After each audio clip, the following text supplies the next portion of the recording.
আমাকে সিজদা দেন না, আমি তাদেরকে উদ্দেশ্য করে বলছি। আল্লাহ তাআলা বলছেন যদি কোনো বান্দা নামাজ ছেড়ে দেয় সুস্থ মস্তিষ্কে, কোন মস্তিষ্কে? যদি পাগল না হয়, জ্ঞান যদি থাকে, সুস্থ মস্তিষ্কে যদি বান্দাকে সিজদা আল্লাহকে না দেয়, বান্দা যদি আল্লাহকে সিজদা না দেয়, আল্লাহ বলেন ওই বান্দার ভিতরে আর কাফেরের ভিতরে কোনো পার্থক্য নাই।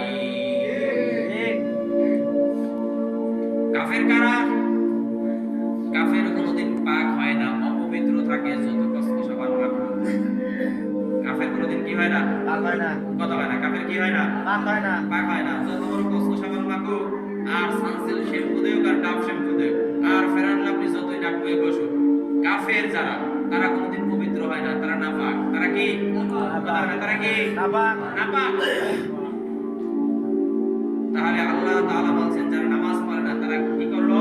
আমি আল্লাহ তাআলাকে অস্বীকার করলো। কারে অস্বীকার করলো? আল্লাহ তাআলাকে অস্বীকার করলো। কারণ আপনি আল্লাহ তাআলার কথাকে প্রাধান্য না দিয়ে দুনিয়ার নিজের মন করা আপনি চলতেছেন, আল্লাহ তাআলার কথাকে বাদ দিয়ে দিয়েছেন, গ্রহণ করলেন না, প্রত্যাখ্যান করলেন, তার মানে আপনি আল্লাহ তাআলাকে অস্বীকার করেন। এখন বলবেন না হুজুর আমি তো আল্লাহ তাআলাকে অস্বীকার করি না। কখনো না, আমার আল্লাহ তো এক।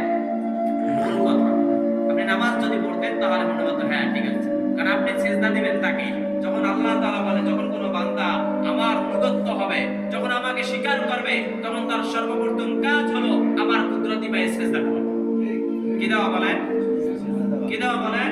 সিজদা দেওয়া। আর আল্লাহ তাআলা এই নামাজের কথা কোরআনে কতবার বলছেন? 82 বার বলছেন ডাইরেক্ট। নামাজের দাওয়া, নামাজ কায়েম করো। নামাজ কি করো? কায়েম করো, মানে তুমি পড়ো এটা না, কিন্তু নামাজ কি করো? তুমি পড়াবা। তোমার ঘরের লোকে, বাড়ির লোকে, সমাজের লোকে, তোমার বন্ধু বান্ধব, তোমার যারা কাজ করতে আছে তাদেরকে